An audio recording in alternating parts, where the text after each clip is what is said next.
Hello students, teachers, parents, history nerds. Hello everybody and welcome to Nutshelled History, where we lay out the facts, the good, the bad, and the ugly.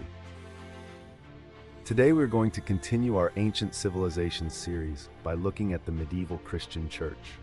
Don't forget that there's a link for a fill-in-the-blank worksheet in the description. I just ask that you like and subscribe. I apologize for any mispronunciations ahead of time. I do my best. Okay, let's go.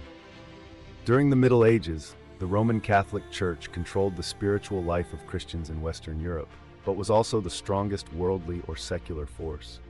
Church officials were closely linked to secular or non-religious rulers. Clergy might even be nobles with lands and armies. For most people, village churches were the center of community life. Their parish priests celebrated Mass and administered sacraments or sacred rites. Church doctrine also taught that men and women were equal before God. Some chose to live a religious life in monasteries or convents. About 530, a monk named Benedict created rules governing monastery life.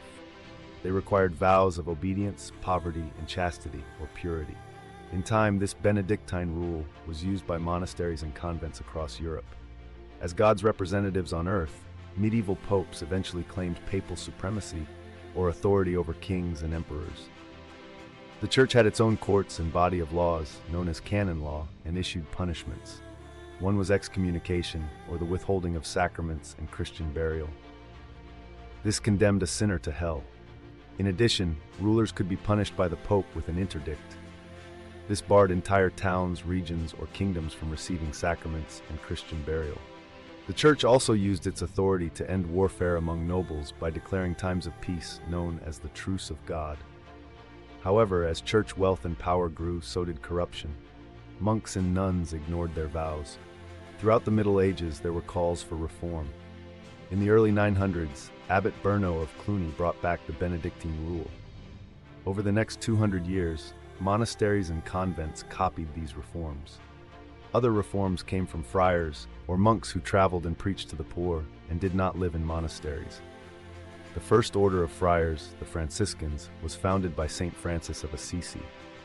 The Franciscans preached poverty, humility, and love of God. In the Middle Ages, Jewish communities also existed all across Europe.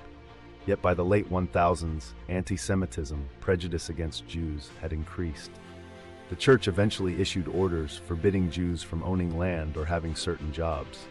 Because the church forbade Christians from usury or lending money at interest, some Jews became moneylenders. Christianity was practiced differently in the Byzantine Empire than in the West. The Byzantine emperor controlled church affairs and appointed the patriarch, or highest church official, in Constantinople. Byzantine Christians rejected the Pope's claim to authority over all Christians. During the Middle Ages, the eastern and western branches of Christianity grew further apart, partly due to a dispute over the use of icons or holy images. In 1054, other controversies caused a schism or split, known as the Great Schism. The Byzantine Church became known as the Eastern Orthodox Church. The Western branch became known as the Roman Catholic Church. And now a recap. During the Middle Ages, the Catholic Church wasn't just about saving souls. It was the ultimate power player, controlling both spiritual and political life. Bishops and abbots were basically noblemen in robes, wielding land and armies. Village churches were the community hotspot where priests handled everything from baptisms to Sunday gossip.